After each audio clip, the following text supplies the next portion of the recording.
มาบัดนี้ตกถึงยามฤดูแล้งสะแปงบ้านทั้งบ้านพี่ก่อไฟสีลมพัดตองเสียงกองสนั่นหู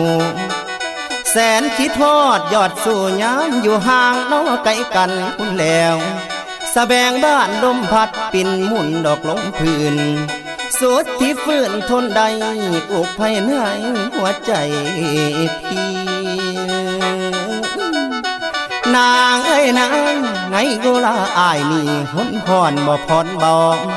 ขานิ่งน้ำนองเจ้าเรื่องเก่าน้องข้างหลังคุณแล้วมันยังฝังในใจเสียจ้องจำเด้อจิตอายคำที่สายเคยเว้าไว้น้ำสาวเบิดทุกสิ่งคำ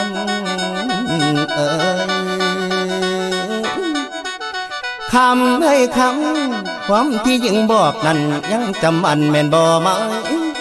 น้องว่าน้องหักอายสายบอกหักน้อจอมควันคุณแล้วที่สองเอาสัญญากันพี่บ่ลืมแต่คำคุณ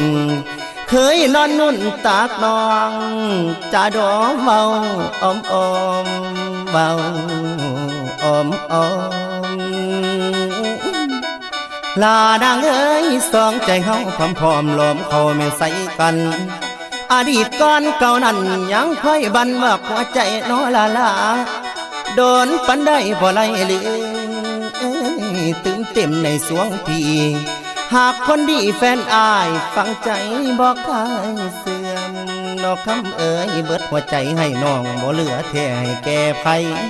อายยังจำจื่อได้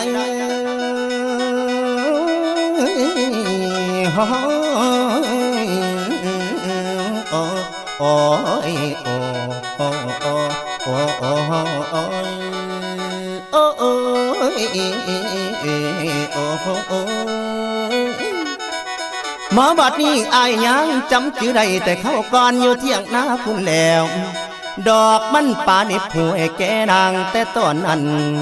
ก็ยอมบ้านมาหอยมาไล่หอมจำได้บอกคำเอ่ยลานางเอ้ยอายคล้องคอให้น้องปานนั่งฝ่าบัดนั่งแนงอายนั้นยังได้ตื่มแต้มสะแบงดอกพวงบานเอามาสานเป็นมงกุฎใส่หัวให้นางเจ้าสุขสองเฮาเข้านั้นมีมันคล้องบ่ทันทอลืมแล้วบ่ยอดสู่มัดลาห่างดอกห่างกันนับแต่น้องจากบ้านนานลวงน้อหลายปีบ่เห็นมีเงาสาวข่าวบ่เห็นซ้ำลืมคำเคยเว้าจากกันแต่เข้าก่อนลืมหน้าดอนโคกป่าวาเทียงหน้าหน่อยบ่ทางนี้ลืมบดีตั้งแต่กี่ทิมความเก่าดอกข้างสองบ่เหลียวมองคนคอย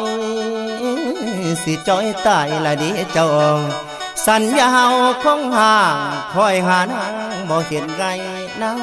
เจ้าไก่ห่างอายพันภายดอกนายนี้คำว่าฮักแต่กี่ของสินค้าละน้องสาวภาพความหลังสองเฮาดอก